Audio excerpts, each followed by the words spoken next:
Hi hello welcome to Kiran TV news. Srirama Navami మనకి రేపు రాబోతుంది. ఈరోజు ఒక అద్భుతమైనటువంటి ఘట్టం నాకు కనిపించింది. అదేంటి అంటే వెనకాల మీరు చూస్తే ఇదేంటి అద్భుతమైన ఘట్టం అనుకుంటున్నారా? చెప్తాను. కొంచెం వివరాల్లోకి వెళ్లే ముందు దయచేసి ఛానల్ని సబ్స్క్రైబ్ చేసుకోండి. నచ్చినట్లయితే షేర్ చేయండి. అలాగే మీ విలువైనటువంటి అభిప్రాయాన్ని కమెంట్స్ రూపంలో తెలియజేయండి. ఇకపోతే ఇక్కడ మీరు చాలా క్లారిటీగా చూడొచ్చు. ఈ సిచ్యువేషన్ వైఎస్ఆర్సీపీ హయాంలో 2019 నుంచి 24 వరకు అనేక హిందూ ఆలయాలపై విపరీతమైనటువంటి దాడుల్లో ఈ టెంపుల్ కూడా ఒకటి. ఈ టెంపుల్ పేరు రామతీర్థం రామాలయం. శ్రీకాకుళం జిల్లా నెల్లిమర్ల నియోజకవర్గం పరిధిలో ఉండేటువంటి ఈ రామాలయానికి 100 ఏళ్లకు పైగా చరిత్ర ఉంది. కానీ పాపం 100 ఏళ్లలో ఎవరూ చేయలేంది, బ్రిటిష్ వాళ్ళో ఇంకొకళ్ళు ఎవరూ చేయలేంది పాపం జగన్మోహన్ రెడ్డి గారి హయాంలో ఆ రాముడి శిరస్సును కూడా ఖండించినటువంటి పరిస్థితి కనిపించింది. ఇప్పుడు ఎందుకు మాట్లాడుతున్నాను అంటే అద్భుతమైనటువంటి ఘట్టం ఏంటంటే అప్పుడు జరిగినటువంటి ఇదిగోండి 100 ఇయర్స్ కూడా కాదు, ఇదిగోండి 400 years of ideal Andhra Pradesh Ramatheertham అని చెప్పి ఇక్కడ మీరు పెట్టారు, చాలా క్లియర్గా చూసుకోవచ్చు.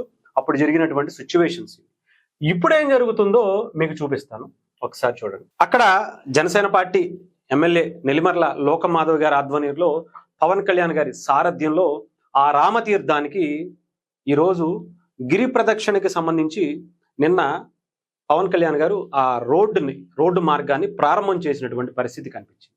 ఒకసారి మీకు క్లారిటీగా ఆ రోడ్డును కూడా చూపించేటువంటి ప్రయత్నం చేస్తాను. ఇదంతా పవన్ కళ్యాణ్ గారు నిన్న వర్చువల్గా ప్రారంభించినటువంటి పరిస్థితి. ఇదిగోండి ఆ టెంపుల్ నాకైతే చాలా అద్భుతంగా అనిపించింది, చాలా అద్భుతంగా అనిపించింది. ఆ టెంపుల్కి 400 ఏళ్ల చరిత్ర ఉన్నట్టు ఆ రామాలయాన్ని గత ప్రభుత్వాలు శిరస్సు ఖండించి ఏమిచ్చారో మనకు తెలియదు. కానీ ఇక్కడ పవన్ కళ్యాణ్ గారు మాత్రం కొండల్ని గుట్టల్ని తొలచి అక్కడ రోడ్డు నిర్మాణం చేశారు. ఎంత గొప్ప రోడ్డు నిర్మాణం చేశారో మీరు ఇక్కడ చూడొచ్చు. నాకైతే ఆ ఘట్టం చూస్తుంటే గూస్ బంప్స్ వచ్చాయి. అసలు ఇంత అద్భుతమైనటువంటి కార్యక్రమం పవన్ కళ్యాణ్ గారు 20 నెలల్లో అద్భుతమైనటువంటి కార్యక్రమం 20 నెలల్లో లోకమాధవ్ గారి ఆధ్వర్యంలో అహర్నిశలు కష్టపడి ఆ రాముడికి మళ్ళీ ప్రాణ ప్రతిష్ఠ చేశారేమో ఈ రూపంలో అనిపించింది.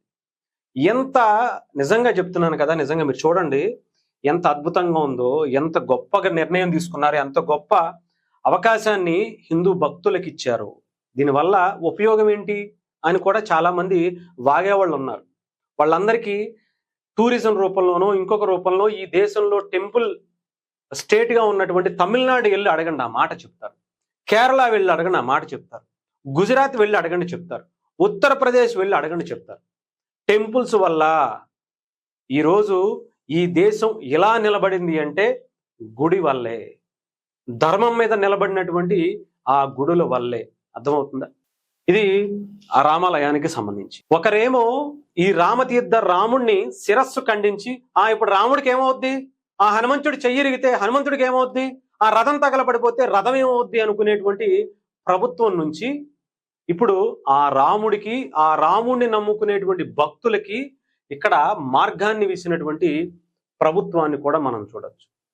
ధర్మాన్ని కాపాడేటువంటి ప్రభుత్వం ఎక్కడైతే అధర్మానికి అండగా నిలుస్తూ అరాచక శక్తులకి వాళ్ళు బలమైనటువంటి బలాన్ని ఇస్తూ గత ప్రభుత్వం నడిచినటువంటి తీరును చూడొచ్చు.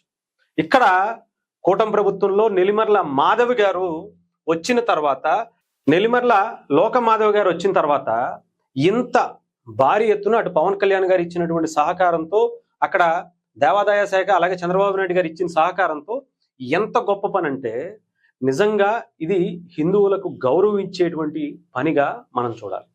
ఈ ధర్మానికి ఇచ్చేటువంటి ఒక బలమైనటువంటి గౌరవంగా మనం చూడాలి. నిజంగా ఇది చాలా చిన్న విషయంగానే అనుకోవచ్చు, కానీ వాళ్ళు ఇంకా సరిగ్గా పబ్లిసిటీ చేసుకోవట్లా. నిజంగా చెప్తున్నాను, లోకమాధవ్ గారు ఇలాంటి కార్యక్రమాన్ని ఏదో సింపుల్గా మీరు అక్కడక్కడ నలుగురిని మీడియా వాళ్ళని పిలిపించి వదిలేశారు, కానీ చాలా గొప్ప ఎక్కడ అయోధ్య రామ మందిరానికి సంబంధించి నిర్మాణానికి ఎంత కష్టపడ్డారో 400 ఏళ్ల చరిత్ర ఉన్నటువంటి ఈ రామతీర్థం రాముడికి కూడా అన్నే కష్టాలు. నిజంగా అక్కడ ఎన్ని కుట్రలు జరిగాయో ఇక్కడ కూడా అన్నే కుట్రలు జరిగాయి. అంత గొప్ప ప్లేస్కి మీరు ఈరోజు ప్రజలకు అందించినటువంటి పరిస్థితి, హిందువులకు అందించినటువంటి పరిస్థితి, దాని ద్వారా రాష్ట్ర ప్రభుత్వానికి ఒక గొప్ప అవకాశాన్ని ఇచ్చినటువంటి పరిస్థితి. నిజంగా ఆమె సంకల్పం చాలా గొప్పది.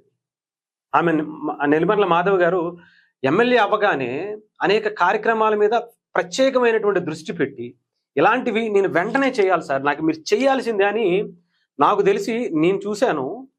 కనీసం ఒక 100 సార్లు వెళ్ళుంటారు పవన్ కళ్యాణ్ గారి దగ్గరికి, అక్కడ మిగతా ఎవరు దేవాదాయ శాఖ మంత్రి గారి దగ్గరికి. అంటే ఎక్కడ జాప్యం జరగకుండా వెంటనే నిధులు అక్కడ కాంట్రాక్ట్ ఇచ్చినా వాళ్ళు ఎక్కడ ఆపకుండా దానికి సంబంధించినటువంటి అన్నీ కూడా టకటక పర్మిషన్స్ తీసుకుంటూ ఎంత ఫాస్ట్గా చేపించారో, 20 నెలల్లోనే ఇంత అద్భుతమైనటువంటిది మీరు కార్యక్రమం చేపించగలిగారు అంటే ఆలోచించండి ఆమె సంకల్పం ఎంత గొప్పదో. ఒకరేమో ఆ రాముడు శిరస్సు తీస్తే, ఇంకొకళ్ళేమో ఆ రాముడి చూడటానికి మార్గం వేసినటువంటి పరిస్థితి.